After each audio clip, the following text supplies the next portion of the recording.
Good afternoon, guys. How are you all doing? Good. Hi, nice to see you. Miss Gina, why are you wearing a jacket? Oh, man, the weather. I was not prepared today.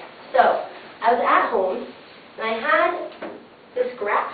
What does this graph show? What does it say? Kim? Monthly temperature, Anchorage, Alaska.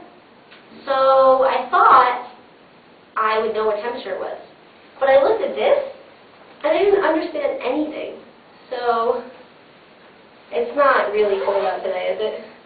No, it's pretty warm. So I'm definitely wearing the wrong clothes. Let's put this aside. So the purpose of today's lesson, if you guys can't already kind of guess, is to figure out how do we read this? I mean, this looks really strange. It's like a lump of jelly, no? It's a curve. And the thing is that we actually encounter, this is a graph, right? We talked about graphs last class. But we encounter graphs a lot in our everyday life. So today I needed to know what clothes to wear for what temperature it was. And this graph talks about temperature.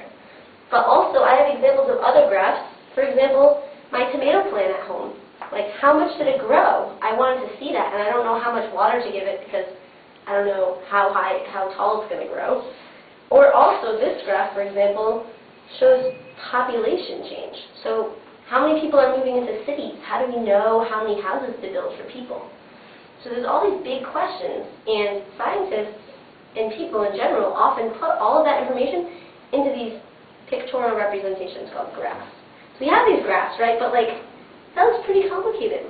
So how on earth do we go about figuring out what's going on? How do I know what clothes to wear? Cool? That's the puzzle for today, okay? So what I did is I actually printed out a copy of this graph for you guys. Should be enough to go around. I think you two want to share. Awesome. And to learn about how to look at graphs, we're going to use a 4-step, really easy function. Okay? So the 4 letters are, you can remember them pretty easily, T, A, D, and S. Okay? T stands for title. A stands for axes. D for data. And S for shape. So we're going to use these 4 things to figure out what's going on here. Cool? Okay, so we're going to start with number 1. What's the first thing on the list here? Jasmine? Title. Title. Great. So Jasmine, can you tell me what the title of this graph is? The monthly temperature for Anchorage, Alaska. Okay, so first of all, can you all circle that on your paper? Great, thanks. So that's, the title is always right at the top there, really easy to find. And what does that title tell you, Jasmine? Like, what do we know from that? I guess we know what temperature it is for different months over the course of time in Alaska. Okay, so we have a big picture idea of what's going on in our graph already just from reading the words, right? So let's move on to the second step. Kim, can you tell me what the second step is? Axes. Great, and what are the axes? Do you know where those are on the graph? They're the Great, can you guys actually draw over your axes? They're the straight lines that your graph is actually plotted on. Great work. Awesome. This is great. Okay, so what are your 2 axes in this case?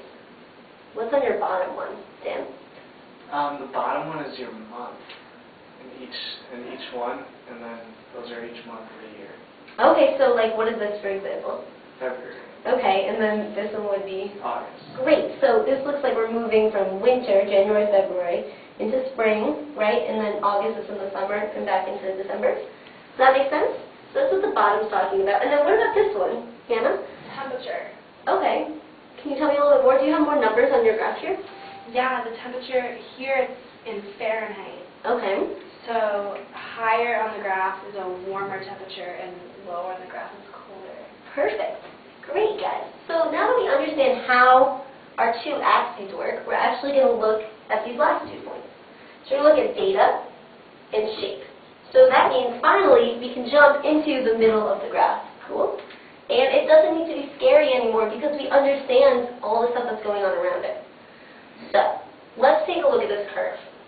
So Kim, when I graph this line on here, for example, if I have a point at April, if I have this point here, I can draw it down to April, and I can draw it up to a temperature here. What does that mean? What does that point on the curve mean?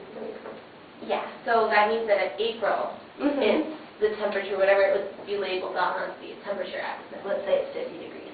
So that means that point in April is 50 degrees.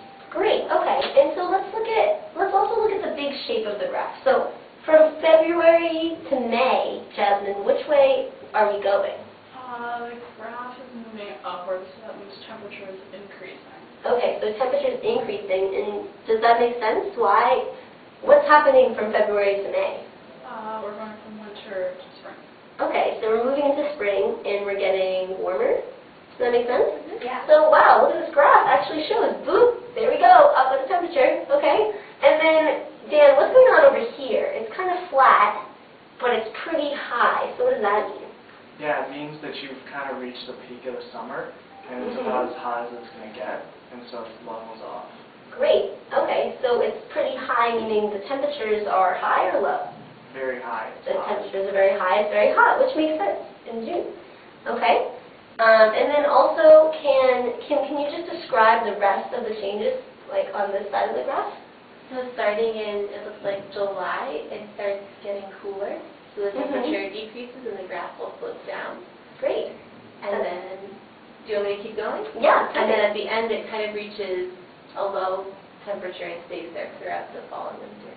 Beautiful. So, does this graph look as scary as it looked before to you guys? I think now with all of your help, I could probably figure out what jacket to wear to work today. So now what we're going to do is we're going to actually take these ideas, tabs, right, the way that we read this graph, and we're going to apply to some examples.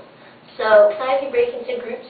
Dan and Hannah, you guys mind working together, and Jasmine and Kim. And then here, take some examples that I have for you. And actually, I'm going to ask you to interpret.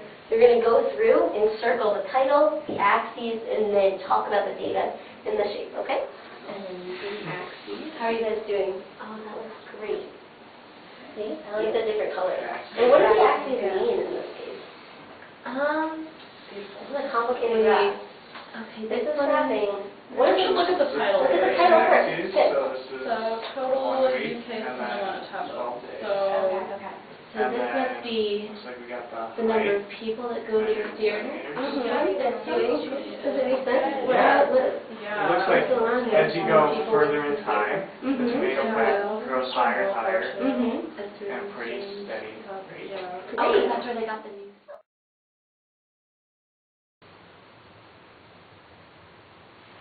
Do do do do do do do do do. When I wake up, yeah, you know I'm gonna add these fractions till I get them right. When I face them, yeah, you know I won't flinch. I'll attack them with all my strength and might.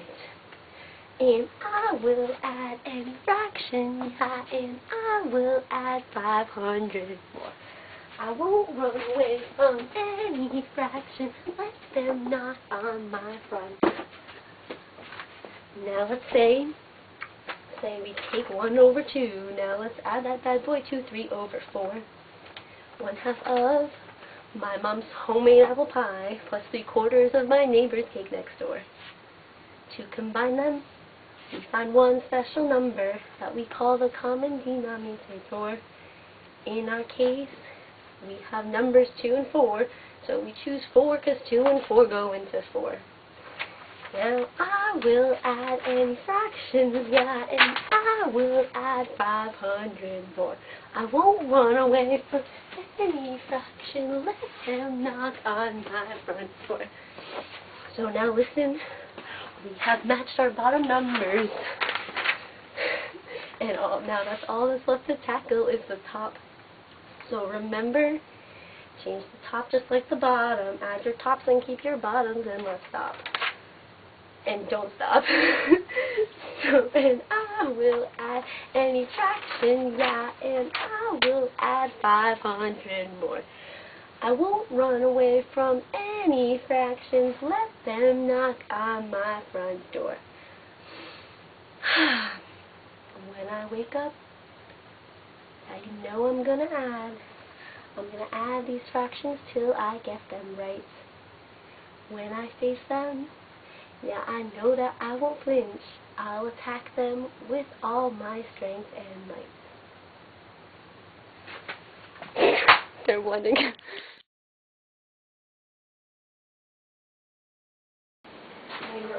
I think we're over too. I was like, oh, I don't know how I'm going to do this. Okay.